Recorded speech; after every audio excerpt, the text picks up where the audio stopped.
जय गुरु जी संगत जी। वीडियो को लाइक कीजिए, चैनल को सब्सक्राइब कीजिए और बेल आइकन को प्रेस कर दीजिए ताकि आपको लेटेस्ट वीडियो की जानकारी अच्छे से मिल सके।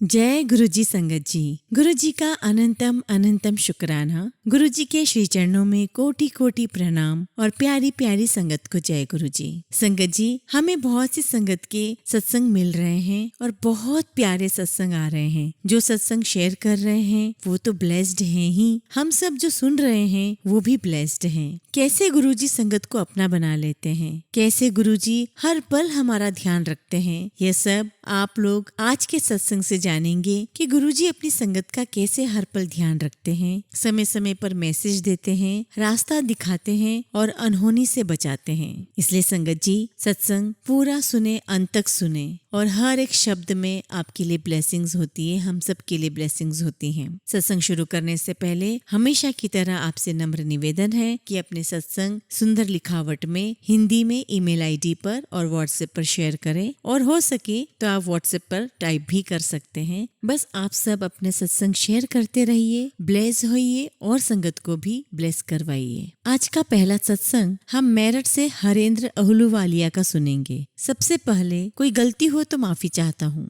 मेरा पहला सत्संग गुरुजी के श्री चरणों में। मैं हरेंद्र अहलूवालिया मेरठ से। मैं पहली बार बड़े मंदिर शायद 2014 या 15 में गया था। मुझे गुरुजी तक ले जाने वाली एक बच्ची सिल्की है जिससे मेरा डबल रिश्ता है। दूर के रिश्ते में बेटी समान है और दूसरे रिश्ते में बहू जैसी है। जब पहली बार बड़े मंदिर गया था, सिल्की, उसके हस्बैंड, मैं और मेरी पत्नी और बेटा गए थे। मैं बहुत ज्यादा तो गुरुजी के बारे में नहीं जानता था, लेकिन उन दोनों बच्चों की बातें सुनकर हमारा भी मन किया कि चलो हम भी गुरुजी के दर्शन कराएं। हम सब ने बड़े मंदिर पहुंचकर माथा टेका, चाय समोसे का प्रसाद ग्रहण किया। थोड़ी देर बाद ही हम वापस आ गए। उसके बाद कभी मेरा बड़े मंदिर जाना नहीं हुआ, या यूं कहिए कि शायद मुझे गुरुजी का बुलावा नहीं आया। और सच तो यह भी है कि मेरा ही ध्यान नहीं लगा। क्षमा चाहता हूँ गुरुजी। अभी मार्च 2023 में मुझे माउथ का कैंसर पता चला। 16 मार्च 2023 को मेरे मुंह में गले का कैंसर का ऑपरेशन हुआ।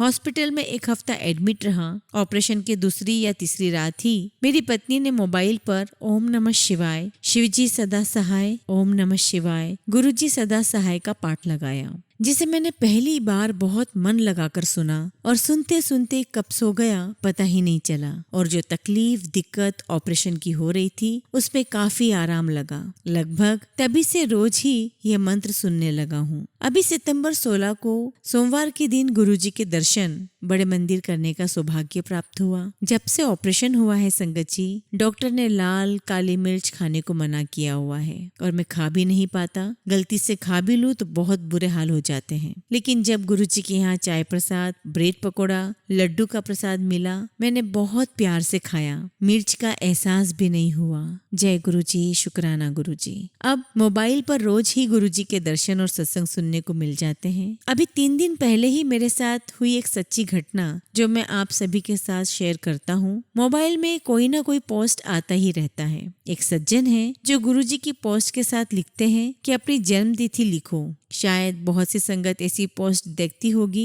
पहले तो मैं देखकर अनदेखा कर देता था, लेकिन अभी 3 दिन पहले मैंने उनके दिए हुए व्हाट्सएप नंबर पर अपनी जन्म तिथि सेंड कर दी संगत जी। लेकिन 5 मिनट बाद ही मैंने यह सोचकर कि जब गुरुजी हैं तो मुझे इन तांत्रिकों के चक्कर में क्यों पड़ना, और अपनी भेजी हुई जन्म तिथि डिलीट कर दी और वो नंबर भी अपने मोबाइल से डिलीट कर दिया। और 5 से 10 मिनट बाद दोबारा मोबाइल खोला तो गुरुजी का एक सत्संग सुनने को मिला, जिसमें गुरुजी सत्संग में कुछ इस तरह से कह रहे थे कि क्यों तांत्रिकों के चक्कर में पड़ते हो। मैं तो ये सत्संग सुनते ही हैरान हो गया कि देखो गुरुजी ने मुझे 5 मिनट के अंदर ही मुझे एहसास करवा दिया। जय गुरुजी, शुक्राना गुरुजी। उसके एक दिन बाद ही मुझे एक तितली के 1 मिनट के लिए दर्शन हुए घर के बाहर। संगत जी, अब आपसे आज्ञा चाहता हूँ, यदि कोई भूल या गलती हो तो मुझे क्षमा करिएगा। जय गुरुजी, शुक्राना गुरुजी। संगत जी, अगला सत्संग हम आप ही के बीच से एक आंटी का सुनेंगे। वो अपना नाम गुप्त रखना चाहते हैं। मैं अपने बारे में क्या ही बताऊं। गुरुजी से मैं अभी अभी अक्टूबर के नवरात्रों में ही जुड़ी हूँ। संगत जी, शब्दों में बयां नहीं कर पा रही हूँ कि मैं क्या लिखूं और क्या क्या बताऊं।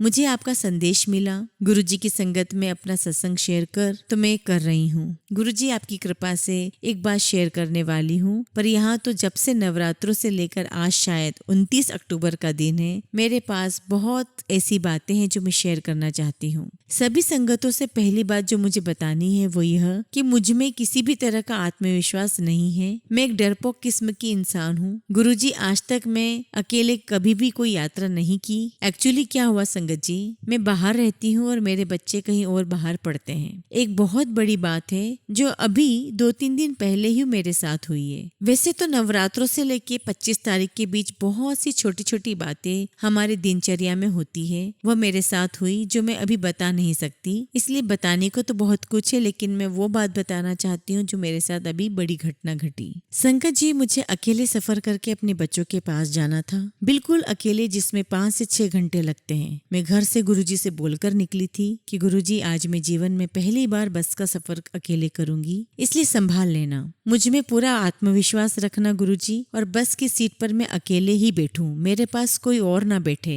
सिर्फ गुरुजी आप मेरे पास बैठना। गुरुजी, साइड वाली सीट पर आप ही मेरे साथ बैठना। तो संगत जी, हुआ यूं कि मैंने अपने पर्स में गुरुजी का स्वरूप रख लिया और घर से निकल गई। मुझे खुद नहीं पता था कि आज मुझ में इतना आत्मविश्वास कहाँ से आ रहा है, और मैंने जीवन में पहली बार खुद अपने हाथों से टिकट खरीदी और बस में बैठी। संगत जी, शायद आप लोगों के लिए बात बहुत छोटी सी होगी, लेकिन पर यह बात मेरे जीवन के लिए बहुत बड़ी है। मैं कभी भी घर से बाहर अकेले नहीं निकली हूँ। मेरे जीवन के लिए बहुत बड़ा सफर था। बस क्या था, गुरुजी का स्वरूप वाला पर्स मैंने अपने बगल वाली सीट पर रख दिया और कान में ईयरफोन लगाकर मैं गुरुजी के सत्संग सुनती रही, भजन सुनती रही, जिससे मेरा वह समय 4 से 5 घंटे ऐसे निकला जैसे 4 से 5 मिनट। मुझे खुद यकीन नहीं हो रहा था कि वह मेरा समय कैसे निकल गया और मैं अपने गंतव्य, अपनी डेस्टिनी तक पहुंच गई, जिससे मुझ में बहुत ही आत्मविश्वास आया अपने बच्चों के पास आकर। और दूसरी बात संगत जी, मैं अपने बच्चों के पास क्यों आई यह भी बताने वाली बात है,